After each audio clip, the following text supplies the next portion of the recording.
नहमदुहु व नुसल्ली अला रसूलिहिल करीम। मर्द और औरत की नमाज में 21 बातों का फ़र्क। औरत और मर्द की नमाज में 21 बातों का फ़र्क है। नंबर 1, औरत तकबीर तहरीमा के वक्त सिर्फ कांधों तक हाथ उठाए, जबकि मर्द कानों की लौ तक हाथ उठाए। नंबर 2, औरत आस्तीनों या दुपट्टा के अंदर से हाथ बाहर ना निकाले, जबकि मर्द हाथ खुले रखे मगर कोनियाँ ना खुली हों। नंबर 3, औरत दाईं हथेली बाईं हाथ की पुष्ट पर रखे। दाईं हथेली बाएं हाथ की पुष्ट पर रखे और उंगलियां मिली रखे, उंगलियां मिली हुई हो, जबकि मर्द दाईं हथेली बाईं कलाई पर रखे और अंगूठे और छंगलिया से बाईं कलाई पकड़े।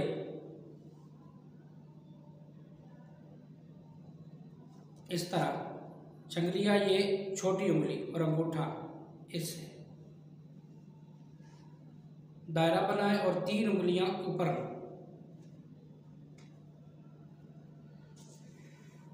औरत सीने पर हाथ बांधे नज़र सजदा की जगह रखे, जबकि मर्द नाफ के नीचे हाथ बांधे और निगाह सजदा की जगह रखे। नंबर 5, औरत रुकू में सिर्फ इतना झुके कि हाथ घुटनों तक पहुंच जाए, पीठ यानी कमर सीधी ना करे,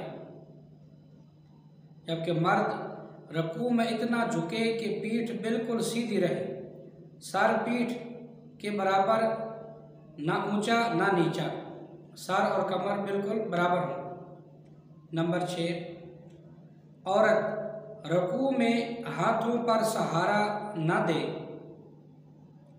जबकि मर्द हाथों पर जोर देकर रुकू करे। नंबर 7, औरत रुकू में हाथों की उंगलियां मिली रखे, जबकि मर्द हाथों की उंगलियां फैली हुई रखे। नंबर 8, औरत रुकू में घुटनों को झुका ले, जबकि मर्द रुकू में घुटनों को खूब सीधा करे। नंबर 9, औरत रुकू में घुटनों पर सिर्फ हाथ रख ले, जोर से न पकड़े और नज़र दोनों पाँवों की पुष्ट पर रखे,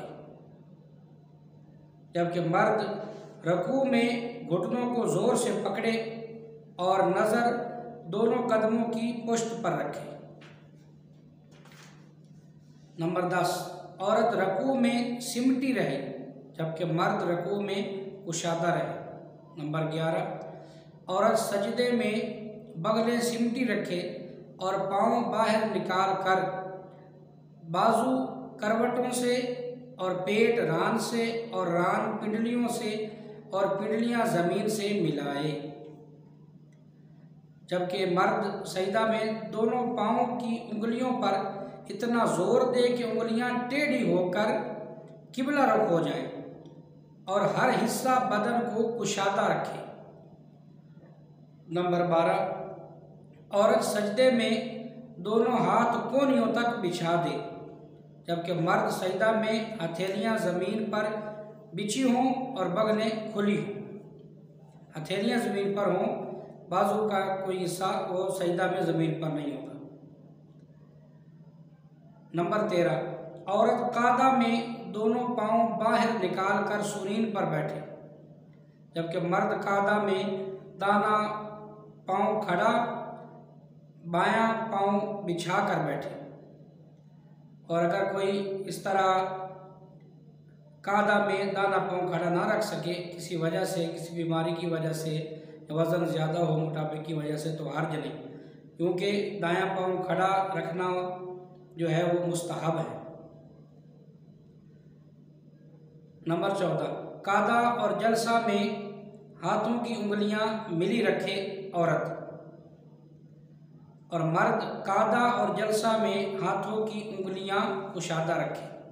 नंबर 15, औरत नमाज पढ़ती हो, उसके सामने से अगर कोई गुजरे तो हाथ को हाथ पर मारे, और मर्द के सामने से अगर कोई गुजरे तो सुभान अल्लाह कहे।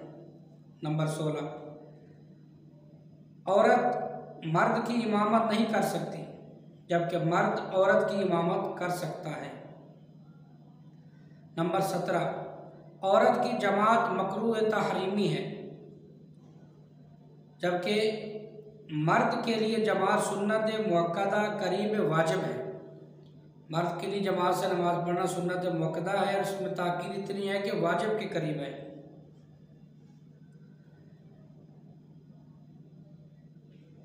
औरत की जमात जो है वो मकरूह तहरीमी है, और मर्द के लिए जमात जो है सुन्नत मुअक्कदा करीब वाजिब।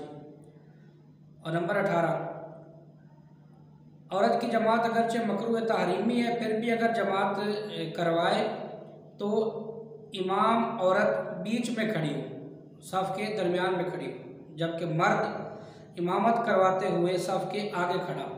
नंबर 19, औरत पर जुमा की नमाज नहीं, क्योंकि मर्द पर जुमा और ईदैन वाजिब हैं।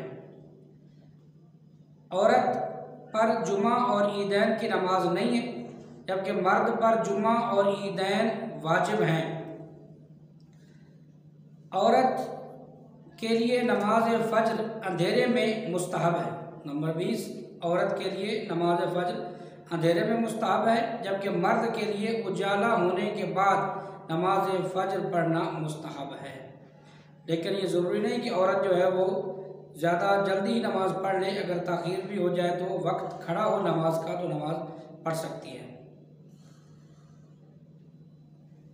औरत पर अयाम तशरीक में तकबीरें नहीं हैं, जबकि मर्दों पर अयाम तशरीक में तकबीरें पढ़ना वाजिब है। अलबत्ता बाज़ अइम्मा के नज़दीक औरतों पर भी तकबीरात तशरीक पढ़ना वाजिब है। मर्द ऊंची आवाज़ में पढ़ेगा और औरतें आहिस्ता आवाज़ में पढ़ेंगी। यह फ़र्क है औरत और मर्द की नमाज में।